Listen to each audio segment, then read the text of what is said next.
السلام علیکم، آپ دیکھ رہے ہیں ٹی وی 49 نیوز یو کے اور میں ہوں منیر پیرزادہ۔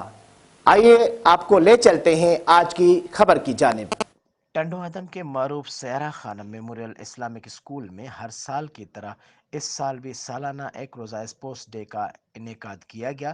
ٹنڈو عدم کے منی اسپورٹس اسٹیڈیم میں ننھے منھے طلبہ و طالبات نے ایونٹ کو کامیاب و یادگار بنا دیا۔ تقریب کے مہمان خصوصی ایس پی سانگڑ ارشاد احمد، ٹنڈو عدم کے سینئر سول جج اعجاز شاہ سمیت والدین، اسکول کے بچوں اور ٹیچرز نے بھرپور شرکت کی۔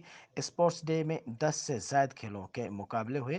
مختلف کھیلوں میں بچوں کے ساتھ ماؤں نے بھی حصہ لیا۔ چاروں صوبوں کے علاقائی گیتوں پر بچوں نے اپنے فن کا مظاہرہ کیا۔ مہمان خصوصی سمیت تمام حاضرین نے بچوں کی صلاحیتوں پر خوب داد دی۔ کھیلوں میں حصہ لینے والے طلباء و طالبات میں میڈلز، شیلڈز اور سرٹیفکیٹس بھی تقسیم کیے گئے۔ اس موقع پر مہمان خصوصی ایس پی سانگڑ ارشاد احمد نے میڈیا سے بات کرتے ہوئے کہا کہ مجھے خوشی ہوئی ہے کہ بچے اسپورٹس ایونٹس میں حصہ لیتے ہیں، جس کی وجہ سے بچوں کی صلاحیتوں میں بھی اضافہ ہوتا ہے۔